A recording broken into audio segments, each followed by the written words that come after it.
उदयपुर में विधानसभा कल, आज और कल का मेवाड़ समागम। राज्यपाल ने समागम कार्यशाला को किया संबोधित। राज्यपाल बागरे ने लोकतंत्र की मजबूती पर दिया जोर। नई दिल्ली में सीएम शर्मा ने केंद्रीय गृह मंत्री अमित शाह से की मुलाकात। सहकारिता क्षेत्र में 54 पहलों की दी जानकारी। ड्रेनेज, पेयजल और मेट्रो विस्तार पर हुई चर्चा। जयपुर शासन सचिवालय में बैठक आयोजित। उप मुख्यमंत्री दिया कुमारी की अध्यक्षता में हुई बैठक में हवेलियों के संरक्षण को लेकर हुई चर्चा। विस्तृत कृषि संकल्प अभियान का शुभारंभ। ग्राम पंचायत रलावता अजमेर में राज्य स्तरीय कार्यक्रम आयोजित। किसान और वैज्ञानिकों के बीच में हुआ सीधा संवाद। 30 नए ग्रिड सब स्टेशन निर्माण की समीक्षा। ऊर्जा राज्य मंत्री ने पेश की ऊर्जा योजना। कहा, सीएम के नेतृत्व में होगा ऊर्जा क्रांति।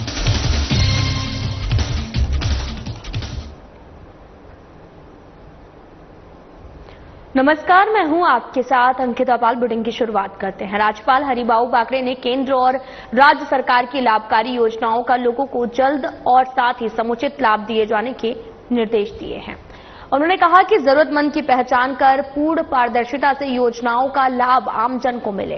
उन्होंने कई योजनाओं की समीक्षा करते हुए कहा कि जयपुर में केंद्र सरकार और राज्य सरकार की योजनाओं के प्रभावी क्रियान्वयन के साथ में रास्ता खोलने का अभियान, डेयरी और साथ ही शिक्षा क्षेत्र में महती काम हुए हैं और ये अनुकरणीय भी हैं। साथ ही उन्होंने ये भी कहा कि खेती में रसायनों के उपयोग से कैंसर जैसे होने वाले प्रति काश्तकारों को जागरूक करते हुए प्राकृतिक खेती पर ध्यान देने की जरूरत भी जताई है।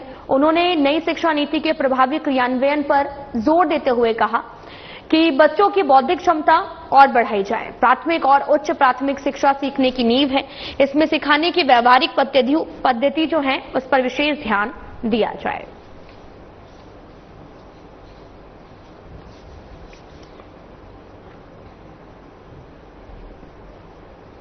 तो वहीं पंजाब के राज्यपाल गुलाब चंद कटारिया बीकानेर पहुंचे हैं, जहां कटारिया नाल एयरपोर्ट से रानी बाजार स्थित रिद्धि सिद्धि भवन में आयोजित कार्यक्रम में हिस्सा लिए। उन्होंने ऑपरेशन सिंदूर की सफलता का जिक्र करते हुए कहा कि हमारी सेना ने पाकिस्तान पर जिस तरह से हमले कर विजय प्राप्त की, फिर भी हमारी सेना का बाल भी बाका नहीं हुआ है। ये तारीफे काबिल भी है और हमारे रक्षा मंत्री, प्रधानमंत्री ने सेना और पुलिस को भी खुली छूट दे दी है, जिससे ये संभव हो सका है।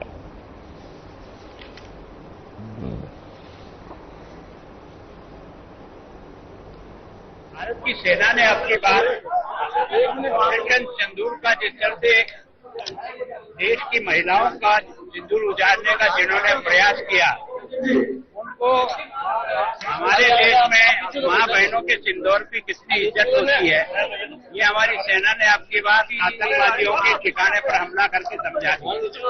और यही नहीं, हमारी सेना ने जिस बहादुरी से पाकिस्तान के अड्डों को नष्ट किया, सारे के सारे सुरक्षित लौट करके आ गए।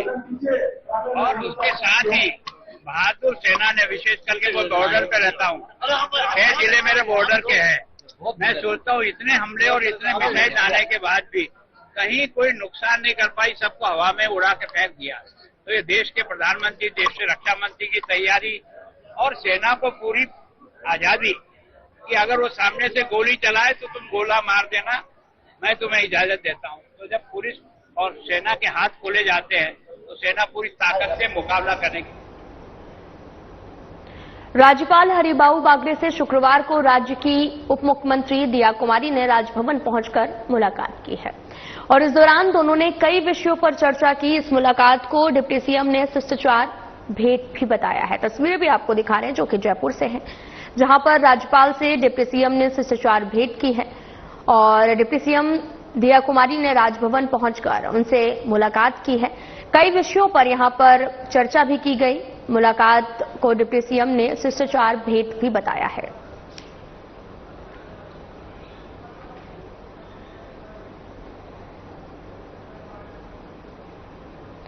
राजस्थान विधानसभा अध्यक्ष वासुदेव देवनानी 31 मई से 2 जून तक हनुमानगढ़ और बीकानेर की यात्रा पर रहेंगे। इस दौरान आपको ये भी बता दें कि विधानसभा अध्यक्ष दोनों जिलों में अनेक कार्यक्रम में भाग लेंगे और हनुमानगढ़ में 31 मई को खुशाल दास विश्वविद्यालय के नवनिर्मित भवन का लोकार्पण करेंगे। इस विश्वविद्यालय में आयोजित प्रतिभा सम्मान समारोह में कई क्षेत्रों में उत्कृष्ट प्रतिभाओं को सम्मानित करने के साथ ही समारोह को भी संबोधित करेंगे।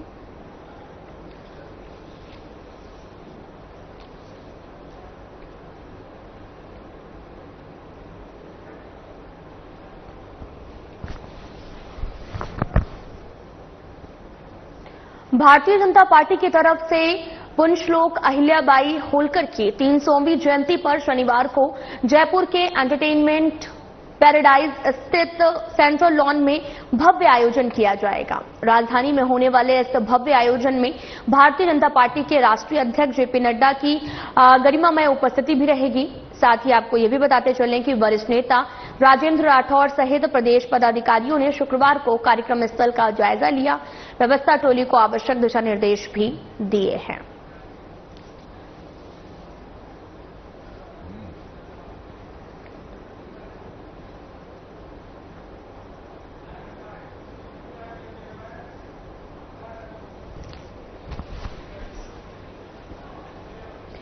डॉक्टर राधाकृष्णन शिक्षा संकुल स्थित सभागार में शुक्रवार को प्राथमिक शिक्षा अधिगम स्तर मूल्यांकन परीक्षा 2025 का परिणाम घोषित किया गया। शिक्षा मंत्री मदन दिलावर ने भीलवाड़ा के जहाजपुर पंचायत समिति कार्यालय से वर्चुअली जुड़कर परीक्षा परिणाम घोषित किया है। उन्होंने इस अवसर पर विद्यार्थियों को सफलता की शुभकामनाएं दी हैं और इस साल परीक्षा का कुल परिणाम 97.47% रहा है।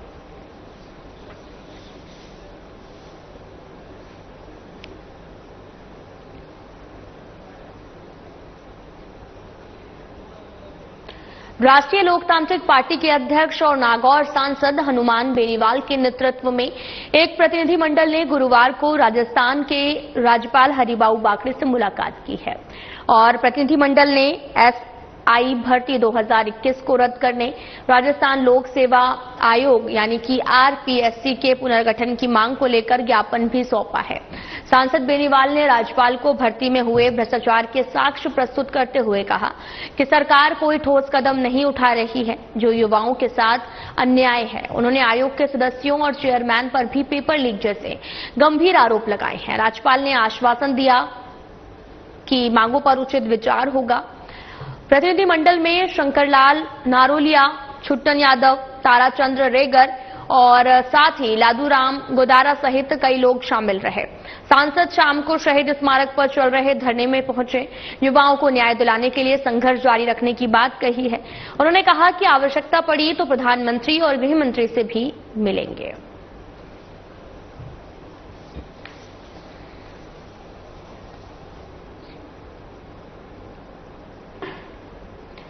मुख्यमंत्री भजनलाल शर्मा ने नई दिल्ली में केंद्रीय गृह मंत्री अमित शाह से मुलाकात की है। भारतीय सशस्त्र बलों की ऑपरेशन सिंदूर में सफलता पर बधाई दी है। उन्होंने राजस्थान में सहकारिता क्षेत्र की प्रगति, कंप्यूटराइजेशन, गोपाल क्रेडिट कार्ड योजना सहित 54 पहलों की जानकारी दी। अंतर्राष्ट्रीय सहकारिता वर्ष पर प्रस्तावित सम्मेलन में आमंत्रित किया है। शर्मा ने केंद्रीय आवास और शहरी कार्य मंत्री मनोहर लाल से प्रदेश में ड्रेनेज, पेयजल, मेट्रो विस्तार, सुगम परिवहन सुविधा पर चर्चा की। जोधपुर विद्युत वितरण निगम के लिए 1368 करोड़ रुपए की परियोजनाओं का भी अनुरोध किया है।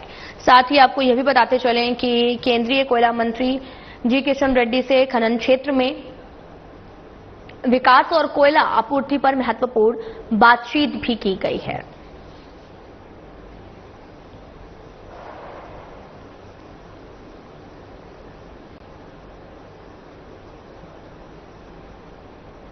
उप मुख्यमंत्री एवं पर्यटन मंत्री दिया कुमारी की अध्यक्षता में शेखावटी की हवेलियों के संरक्षण और जीर्णोद्धार के लिए शासन सचिवालय में बैठक आयोजित की गई और बैठक में स्वायत्त शासन सचिव राजेश कुमार यादव, पर्यटन विभाग के अतिरिक्त निर्देशक आनंद त्रिपाठी, पुरातत्व विभाग निदेशक पंकज धरेंद्र सहित अन्य अधिकारी भी उपस्थित रहे। झुंझुनू, चूरू और शिखर के जिला कलेक्टर वीडियो कॉन्फ्रेंसिंग के माध्यम से जुड़े। उप मुख्यमंत्री दिया कुमारी ने निर्देश दिए कि हवेलियों के संरक्षण के लिए बायलॉज में आवश्यक बदलाव किए जाएं। उन्होंने झुंझुनू में 267, सीकर में 268 और चूरू में 113 हवेलियों पर संपूर्ण दस्तावेज तैयार करने का भी आदेश दिया है। साथ ही हवेलियों के वास्तविक और स्वामित्व और वर्तमान स्थिति के फोटो संकलित किए जाएं। तीनों जिलों के कलेक्टर को भी इन हवेलियों पर अतिक्रमण रोकने के लिए सतर्क रहने के लिए कहा गया है।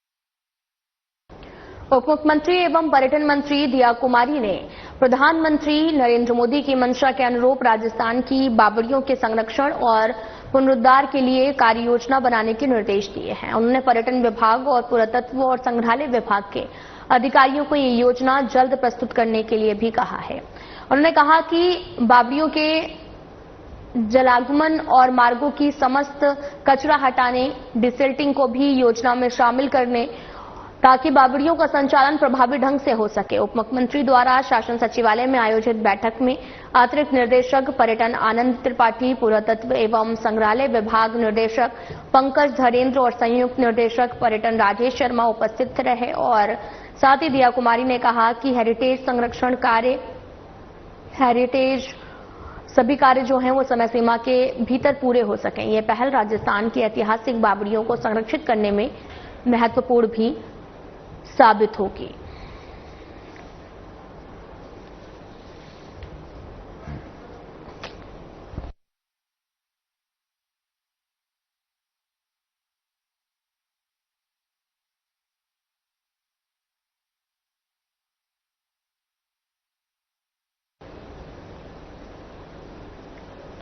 तो वहीं भारत सरकार के कृषि मंत्रालय द्वारा किसानों की समृद्धि और नवाचार बढ़ाने के लिए कृषि संकल्प अभियान का शुभारंभ ग्राम पंचायत रलावता अजमेर में किया गया है और केंद्रीय कृषि राज्य मंत्री भागीरथ चौधरी और कृषि मंत्री किरोड़ीलाल मीणा ने कार्यक्रम को संबोधित करते हुए बीज रथ को हरी झंडी दिखाई है।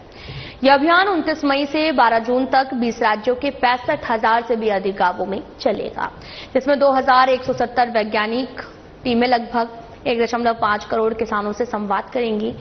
अभियान का उद्देश्य आधुनिक कृषि तकनीक, मृदा स्वास्थ्य, प्राकृतिक खेती, सरकारी योजनाओं की जानकारी देना है। मंत्री भागीरथ चौधरी ने कहा कि खेती अब उद्योग बन रही है, वैज्ञानिक तकनीकों से किसानों की आय भी बढ़ेगी। और आपको यह भी बताते चलें कि कार्यक्रम के अंत में बीज रथ गांवों को रवाना किया गया।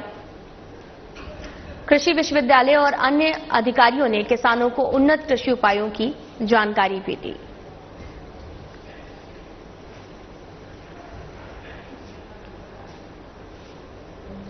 ऊर्जा राज्य मंत्री हीरालाल नागर ने कहा कि मुख्यमंत्री भजनलाल शर्मा के नेतृत्व में राजस्थान को ऊर्जा क्षेत्र में सरप्लस स्टेट बनाने का प्रयास जारी है। रबी सीजन में बिजली की कोई कमी नहीं आई। गर्मी में भी सभी निगम निर्बाध आपूर्ति सुनिश्चित करेंगे। नागर में ऊर्जा विभाग की समीक्षा के दौरान RDSS, स्मार्ट मीटरिंग, PM कुसुम योजनाओं में तेजी लाने, विद्युत चोरी रोकने, फीडर प्राधिकरण पर जोर दिया गया है। साथ ही MOU को शीघ्र क्रियान्वित करने के निर्देश दिए गए हैं ताकि भविष्य की ऊर्जा आवश्यकताएं पूरी हों। ग्रिड सब स्टेशनों के निर्माण कार्यों की समीक्षा में 30 नए ग्रिड सब स्टेशन स्थापित किए जाने की जानकारी दी है। ऊर्जा विकास निगम, प्रसारण निगम के अधिकारी उत्पादन और प्रसारण में चल रहे कामों की जानकारी भी साझा की गई है।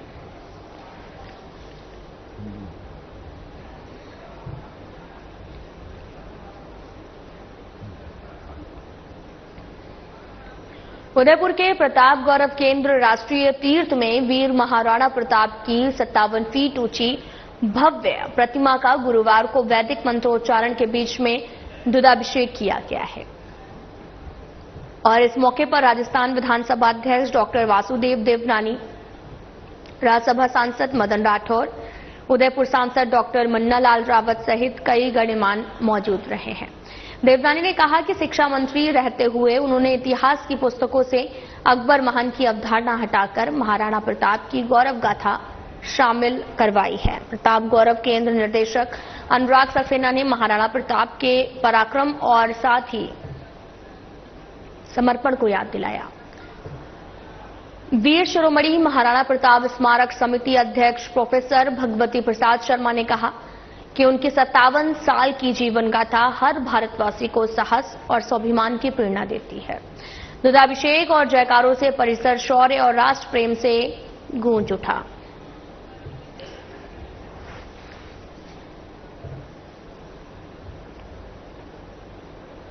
बीजेपी प्रदेश अध्यक्ष मदन राठौर ने कांग्रेस के पूर्व मंत्री के निजी सचिव की पाकिस्तान यात्रा को राष्ट्रीय सुरक्षा से जुड़ा गंभीर मामला बताया है। उदयपुर प्रवास के दौरान मीडिया से बातचीत में राठौर ने कहा कि पूर्व मंत्री के पीए के पास में प्रशासन और सरकार की कई संवेदनशील जानकारियां होती हैं।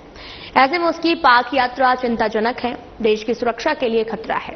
उन्होंने इस मामले की गहन जांच का भरोसा देते हुए कहा कि इसमें संलिप्त सभी आरोपियों के खिलाफ सख्त कार्रवाई की जाएगी। मदन राठौर ने कांग्रेस पर कटाक्ष करते हुए कहा, उम्मीद है कि कांग्रेस नेताओं में राष्ट्रभक्ति होगी, क्योंकि देश हित से समझौता करना दुर्भाग्यपूर्ण है। उन्होंने जासूसी की आशंका जताई है और कहा कि इसे पूरे नेटवर्क का पर्दाफाश किया जाएगा। बीजेपी सरकार देश की सुरक्षा के प्रति पूरी गंभीरता से कार्रवाई भी करेगी।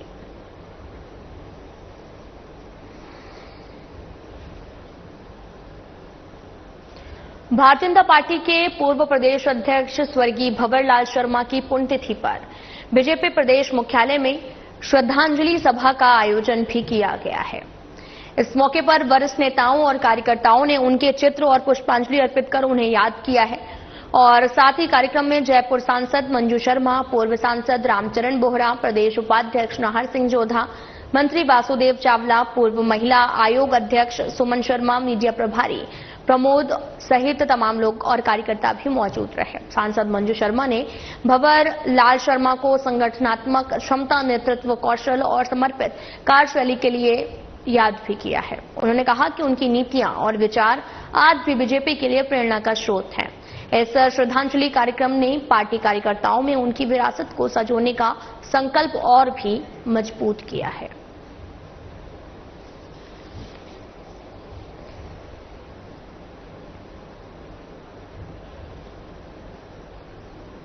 तो वहीं नीट परीक्षा में डमी अभ्यर्थियों के शामिल होने के मामले में सीबीआई की टीम जोधपुर पहुंची है और आयुर्वेद विश्वविद्यालय के 6 विद्यार्थियों से पूछताछ भी की गई। टीम ने विद्यार्थियों के हस्ताक्षर और फोटो का मिलान करते हुए अलग अलग बिंदुओं पर गहन पूछताछ की।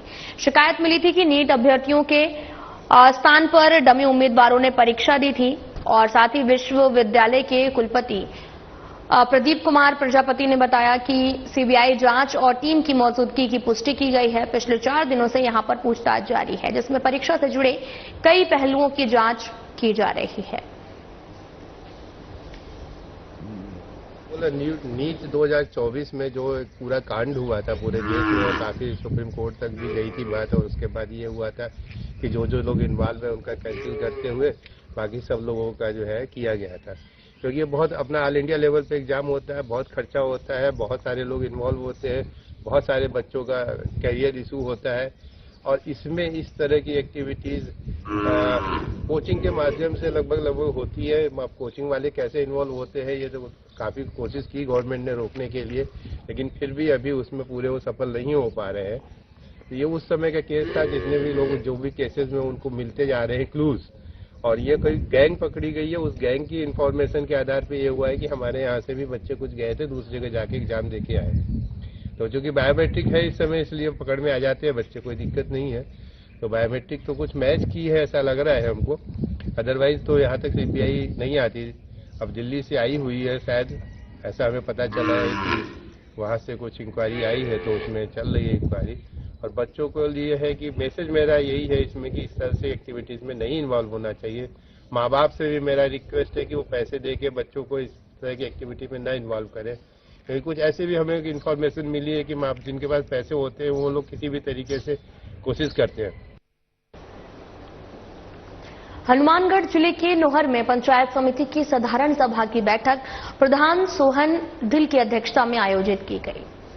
बैठक में कई विभागों के अधिकारी कर्मचारी उपस्थित रहे और साथ ही विकास अधिकारी पवन कुमार ने गत बैठक की कार्रवाई का अनुमोदन कर कार्रवाई की शुरुआत की। बैठक में जनप्रतिनिधियों ने जलदाय और बिजली विभाग की लापरवाही पर नाराजगी जताई है।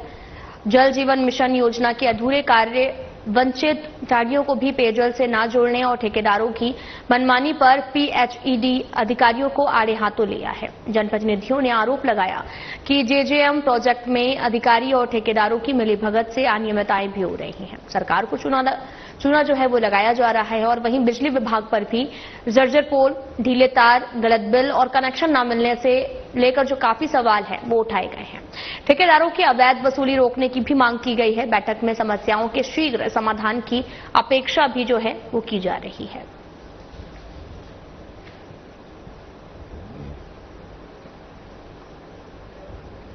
संभाग के सबसे बड़े अस्पताल पीबीएम का आज अतिरिक्त निदेशक नरेश गोयल ने दौरा करके जायजा लिया है। गोयल ने बताया कि पीडब्ल्यूडी के सहयोग से हमने हर चिकित्सालय में एक चौकी स्थापित की है, जिसमें 24 घंटे कारपेंटर, इलेक्ट्रीशियन, चिकित्सक उपलब्ध रहेंगे। इसके लिए हमने एक जगह देखी है जिसमें उनके रहने की व्यवस्था रहेगी। उसके लिए 50 लाख की राशि भी हमें प्राप्त हो गई है।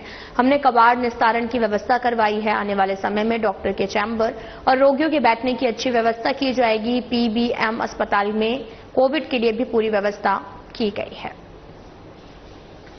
बहुत अच्छे से निभा रहे हैं और हमारी अपेक्षा है कि राज्य सरकार की जो हेल्थ से रिलेटेड योजनाएं हैं वो आम आदमी तक बहुत अच्छे से पहुंचाएं और हमारे नकारात्मक कामों के साथ साथ सकारात्मक कार्य है उनको भी आम जनता तक पहुंचाएं। बीकानेर में यहाँ विशेष पे हमने भी एक माननीय मुख्यमंत्री महोदय के निर्देश पे पीडब्ल्यूडी की हरेक चिकित्सालय में एक चौकी स्थापित की गई है। उसमें 24 घंटे कारपेंटर, मेसन, इलेक्ट्रीशियन रहेंगे और हॉस्पिटल्स में हमारी बहुत बड़ी समस्या है रेगुलर मेंटेनेंस की। पीडब्ल्यूडी रेगुलर मेंटेनेंस करेगी। 50 लाख रुपए हमने पीडीएम से पीडब्ल्यूडी को मेंटेनेंस के लिए ट्रांसफर कर दिए हैं और एक हमने जगह देखी है जहाँ पे सारे ये कर्मचारी पीडब्ल्यूडी के ऑफिसर्स और जो प्लम्बर, इलेक्ट्रीशियन, कारपेंटर है 24 घंटे रहेंगे उस पर है और बहुत अच्छी व्यवस्थाएं हैं। पीडीएम देश का सबसे बड़ा हॉस्पिटलों में से शामिल है। बहुत अच्छी व्यवस्थाएं अलग अलग उन्होंने काम। जोधपुर पश्चिम पुलिस ने एरिया डोमिनेशन अभियान के तहत में सक्रिय अपराधियों, अवैध बजरी खनन माफियाओं के खिलाफ बड़ी कार्रवाई की है। 25 टीमों और 175 पुलिसकर्मियों ने 100 से भी अधिक स्थानों पर छापेमारी की कार्रवाई की। 6 प्रकरण दर्ज किए। एनडीपीएस एक्ट के तहत 1.5 किलोग्राम अवैध अफीम स्कॉर्पियो वाहन बरामद किया है। कार्रवाई में 4200 टन अवैध बजरी, 78 वाहन बरामद किए गए, जिनमें डंपर, ट्रक, जेसीबी सहित कई वाहन शामिल हैं। 8 स्थायी, 2 गिरफ्तारी वारंटियों को भी गिरफ्तार किया गया है। यातायात पुलिस ने 3 दिनों में 30 डंपर जब्त किए हैं। 2025 में अब तक 35 मामले दर्ज हैं। 35 आरोपियों को गिरफ्तार किया गया है और 24 घंटे निगरानी रखी जा रही है। अवैध खनन के लिए जो है वो प्रयोग किए जाने वाले कच्चे रास्तों को बंद किया गया है और लगातार कार्रवाई भी की जा रही है।